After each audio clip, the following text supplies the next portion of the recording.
The Death Disc by Mark Twain. Chapter 1.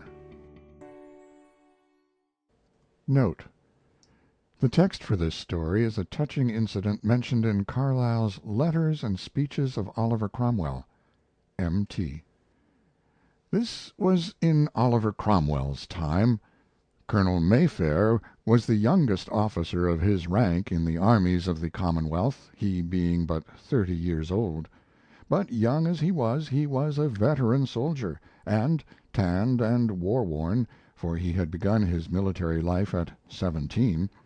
He had fought in many battles, and had won his high place in the service and in the admiration of men step by step by valor in the field.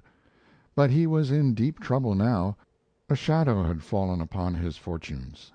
The winter evening was come, and outside were storm and darkness, within a melancholy silence. For the Colonel and his young wife had talked their sorrow out, had read the evening chapter and prayed the evening prayer, and there was nothing more to do but sit hand in hand and gaze into the fire and think and wait. They would not have to wait long. They knew that, and the wife shuddered at the thought. They had only one child, Abby, 7 years old, their idol. She would be coming presently for the good-night kiss, and the Colonel spoke now and said, "Dry away the tears, and let us seem happy for her sake. We must forget, for the time, that which is to happen." I will shut them up in my heart, which is breaking, and we will accept what is appointed for us, and bear it in patience, as knowing that whatsoever he doeth is done in righteousness and meant in kindness, saying, His will be done. Yes, I can say it with all my mind and soul. I would I could say it with my heart. Oh, if I could! If this dear hand which I press and kiss for the last time— Sh, sweetheart, she is coming. A curly-headed little figure in night-clothes glided in at the door, and ran to the father and was gathered to his breast and fervently kissed once, twice, 3 times. "Why, papa, you mustn't kiss me like that. You rumple my hair." "Oh, I am so sorry, so sorry. Do you forgive me, dear?" "Why, of course, papa. But are you sorry? Not pretending, but real, right down sorry?" "Well, you can judge for yourself, Abby," and he covered his face with his hands and made believe to sob. The child was filled with remorse to see this tragic thing which she had caused, and she began to cry herself, and to tug at the hands and say, "Oh, don't, papa, please don't cry. Abby didn't mean it. Abby wouldn't ever do it again. Please, papa." Tugging and straining to separate the fingers, she got a fleeting glimpse of an eye behind them, and cried out, "Why, you naughty papa, you are not crying at all. You are only fooling, and Abby is going to mamma now. You don't treat Abby right." She was for climbing down, but her father wound his arms about her and said, "No, stay with me, dear. Papa was naughty, and confesses it, and is sorry. There, let him kiss the tears away, and he begs Abby's forgiveness, and will do anything Abby says he must do for a punishment. They're all kissed away now, and not a curl rumpled, and whatever Abby commands." And so it was made up, and all in a moment the sunshine was back again and burning brightly in the child's face, and she was patting her father's cheeks and naming the penalty, "A story, a story." Hark! The elders stopped breathing and listened. Footsteps, faintly caught between the gusts of wind. They came nearer, nearer, louder, louder, then passed by and faded away. The elders drew deep breaths of relief, and the papa said, "A story, is it? A gay one?" "No, papa, a dreadful one." Papa wanted to shift to the gay kind, but the child stood by her rights, as per agreement. She was to have anything she commanded. He was a good Puritan soldier, and had passed his word. He saw that he must make it good. She said, "Papa, We mustn't always have gay ones. Nurse says people don't always have gay times. Is that true, papa? She says so." The mama sighed, and her thoughts drifted to her troubles again. The papa said gently, "It is true, dear. Troubles have to come. It is a pity, but it is true." "Oh, then tell a story about them, papa, a dreadful one, so that we'll shiver, and feel just like it was us. Mama, you snuggle up close and hold one of Abby's hands, so that if it's too dreadful it'll be easier for us to bear it, if we are all snuggled up together, you know. Now you can begin, papa." "Well, once there were 3 colonels." "Oh, goody! I know colonels just as easy. It's because you are one, and I know the clothes. Go on, papa." "And in a battle they had committed a breach of discipline." The large words struck the child's ear pleasantly, and she looked up, full of wonder and interest, and said, "Is it something good to eat, papa?" The parents almost smiled, and the father answered, "No, quite another matter, dear. They exceeded their orders. Is that something? No, it's as uneatable as the other. They were ordered to feign an attack on a strong position in a losing fight, in order to draw the enemy about and give the Commonwealth's forces a chance to retreat. But in their enthusiasm they overstepped their orders, for they turned the feint into a fact, and carried the position by storm, and won the day and the battle. The Lord General was very angry at their disobedience, and praised them highly, and ordered them to London to be tried for their lives." "Is it the great General Cromwell, papa?" "Yes." "Oh, I've seen him, papa. And when he goes by our house so grand on his big horse with the soldiers, he looks so well, I don't know just how, only he looks as if he isn't satisfied, and you can see the people are afraid of him, but I'm not afraid of him, because he didn't look like that at me." "Oh, you dear prattler! Well, the colonels came prisoners to London, and were put upon their honor, and allowed to go and see their families for the last. Hark!" They listened. Footsteps again, but again they passed by. The mama leaned her head upon her husband's shoulder to hide her paleness. "They arrived this morning." The child's eyes opened wide. "Why, papa, is it a true story?" "Yes, dear." "Oh, how good! Oh, it's ever so much better. Go on, papa. Why, mama! Dear mama, are you crying?" "Never mind me, dear. I was thinking of the poor families." "But don't cry, mama. It'll all come out right. You'll see. Stories always do. Go on, papa, to where they lived happy ever after. Then she won't cry any more. You'll see, mama. Go on, papa." "First they took them to the Tower before they let them go home." "Oh, I know the Tower. We can see it from here. Go on, papa." "I'm going on as well as I can, in the circumstances. In the Tower the military court tried them for an hour, and found them guilty, and condemned them to be shot." "Killed, papa?" "Yes." "Oh, how naughty! Dear mama, you are crying again. Don't, mama. It'll soon come to the good place, you'll see. Hurry, papa, for mama's sake. You don't go fast enough." "I know I don't, but I suppose it is because I stop so much to reflect." "But you mustn't do it, papa. You must go right on." "Very well, then. The 3 colonels. Do you know them, papa?" "Yes, dear." "Oh, I wish I did. I love colonels. Would they let me kiss them, do you think?" The colonel's voice was a little unsteady when he answered, "One of them would, my darling. There, kiss me for him." "There, papa, and these 2 are for the others. I think they would let me kiss them, papa, for I would say, 'My papa is a colonel, too, and brave, and he would do what you did, so it can't be wrong, no matter what those people say, and you needn't be the least bit ashamed.' Then they would let me, wouldn't they, papa?"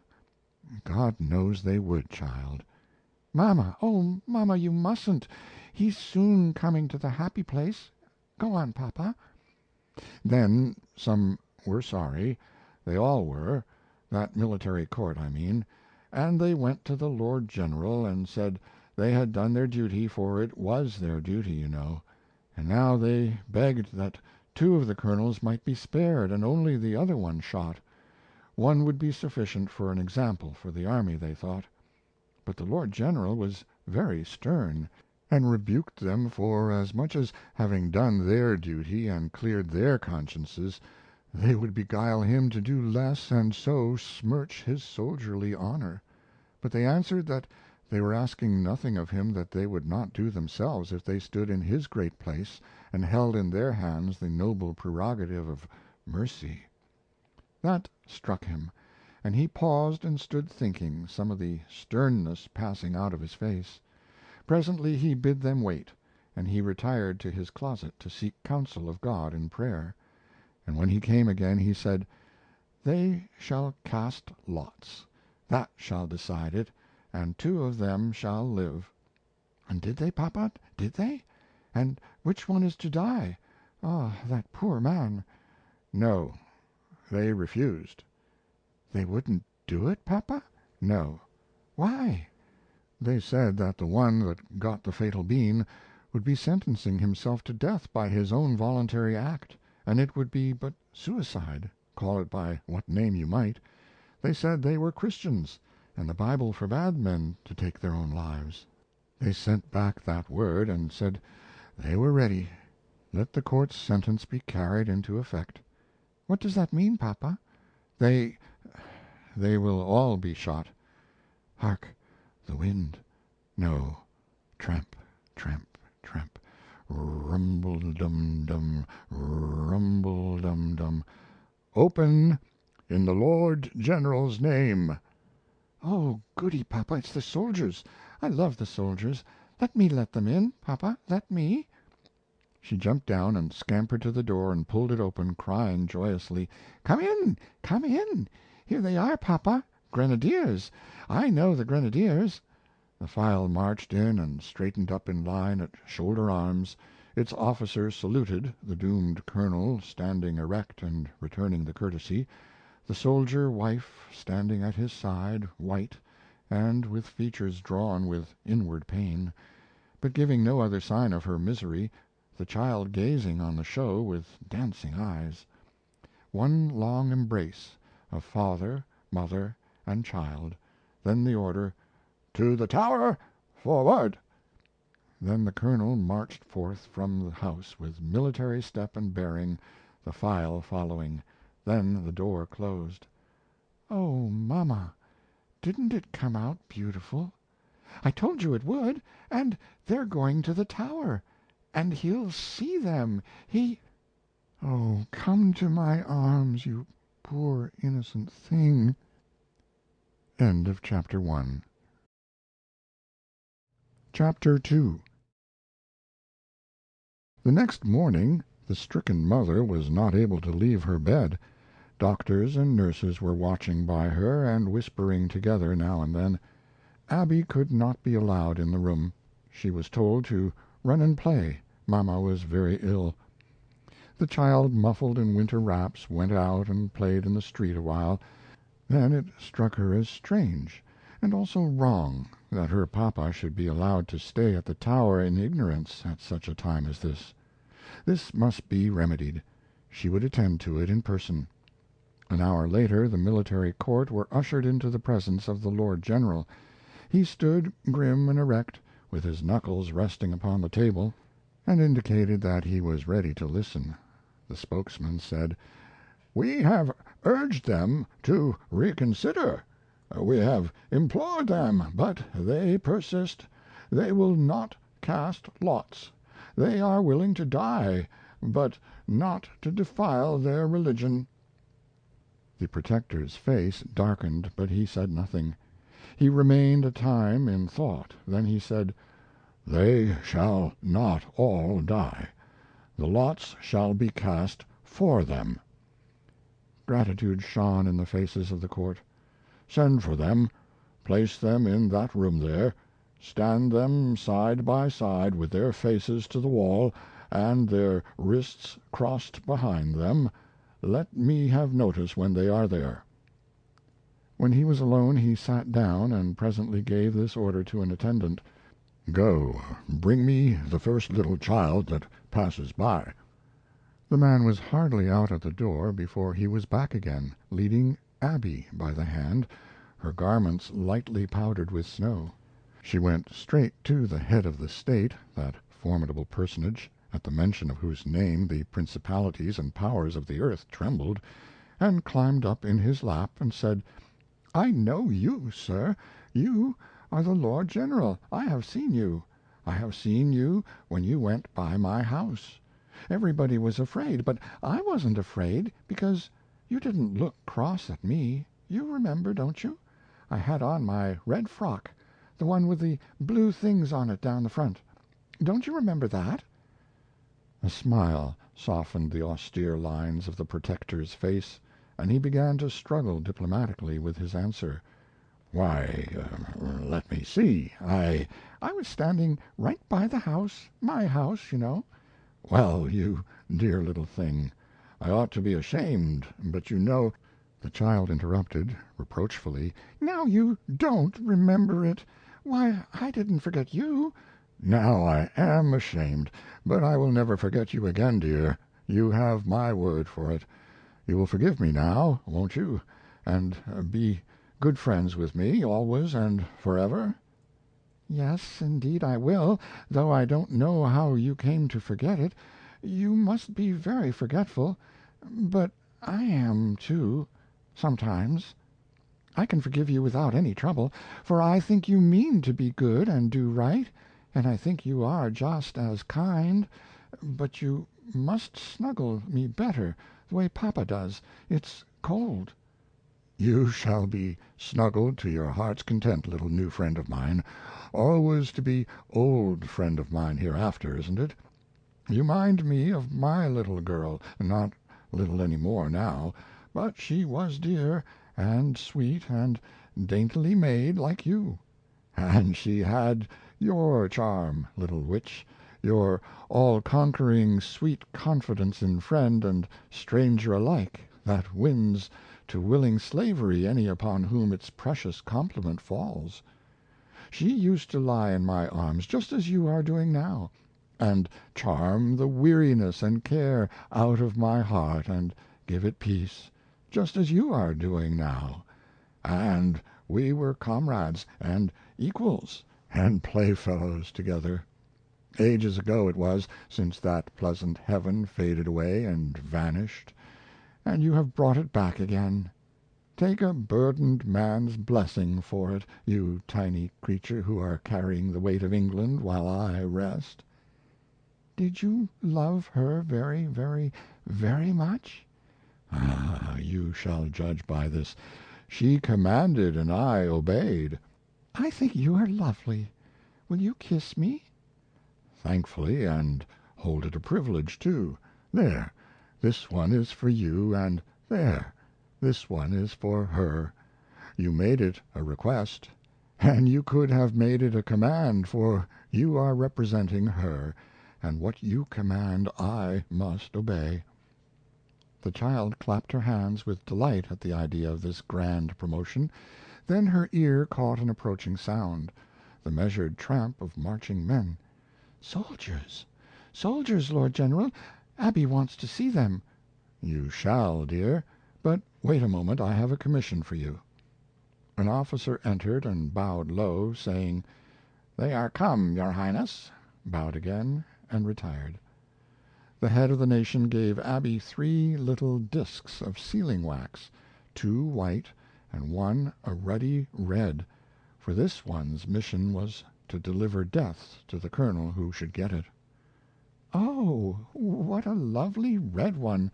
Are they for me?" "No, dear, they are for others.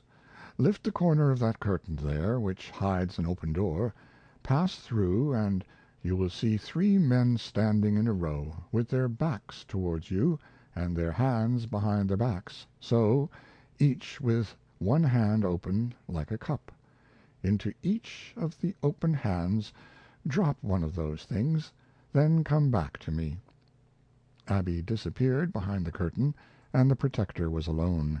He said reverently, "Of a surety that good thought came to me in my perplexity from Him who is an ever-present help to them that are in doubt and seek His aid. He knoweth where the choice should fall, and hath sent His sinless messenger to do His will. Another would err, but He cannot err. Wonderful are His ways, and wise. Blessed be His holy name." The small fairy dropped the curtain behind her and stood for a moment conning with alert curiosity the appointments of the chamber of doom, and the rigid figures of the soldiery and the prisoners. Then her face lighted merrily, and she said to herself, "Why, one of them is papa! I know his back. He shall have the prettiest one." She tripped gaily forward and dropped the discs into the open hands, then peeped around under her father's arm and lifted her laughing face and cried out, "Papa, papa, look what you've got! I gave it you." He glanced at the fatal gift, then sunk to his knees and gathered his innocent little executioner to his breast in an agony of love and pity. Soldiers, officers, released prisoners, all stood paralyzed for a moment at the vastness of this tragedy. Then the pitiful scene smote their hearts, their eyes filled, and they wept unashamed. There was deep and reverent silence during some minutes. Then the officer of the guard moved reluctantly forward and touched his prisoner on the shoulder, saying gently, "It grieves me, sir, but my duty commands." "Commands what?" said the child. "I must take him away. I am so sorry." "Take him away? Where?" "To to God help me, to another part of the fortress." "Indeed you can't. My mamma is sick, and I am going to take him home." She released herself and climbed upon her father's back and put her arms around his neck. "Now Abby's ready, papa. Come along." "My poor child, I can't. I must go with them." The child jumped to the ground and looked about her, wondering. Then she ran and stood before the officer and stamped her small foot indignantly and cried out, "I told you my mamma is sick, and you might have listened. Let him go. You must." "Oh, poor child! Would God I could, but indeed I must take him away. Attention, guard! Fall in! Shoulder arms!" Abby was gone like a flash of light. In a moment she was back, dragging the Lord Protector by the hand. At this formidable apparition all present straightened up, the officers saluting, and the soldiers presenting arms. "Stop them, sir! My mamma is sick, and wants my papa, and I told them so, but they never even listened to me, and are taking him away." The Lord General stood as one dazed. "Your papa, child? Is he your papa?" "Why, of course. He was always it. Would I give the pretty red one to any other, when I love him so? No." A shocked expression rose in the Protector's face, and he said, "Ah, God help me! Through Satan's wiles I have done the cruelest thing that ever man did, and there is no help, no help. What can I do?" Abby cried out, distressed and impatient, "Why, you can make them let him go." and she began to sob. "Tell them to do it. You told me to command, and now the very first time I tell you to do a thing you don't do it." A tender light dawned in the rugged old face, and the Lord General laid his hand upon the small tyrant's head and said, "God be thanked for the saving accident of that unthinking promise, and you, inspired by him, for reminding me of my forgotten pledge. Oh, incomparable child! Officer, obey her command. She speaks by my mouth. The prisoner is pardoned. Set him free." End of Chapter 2 and end of The Death Disc by Mark Twain.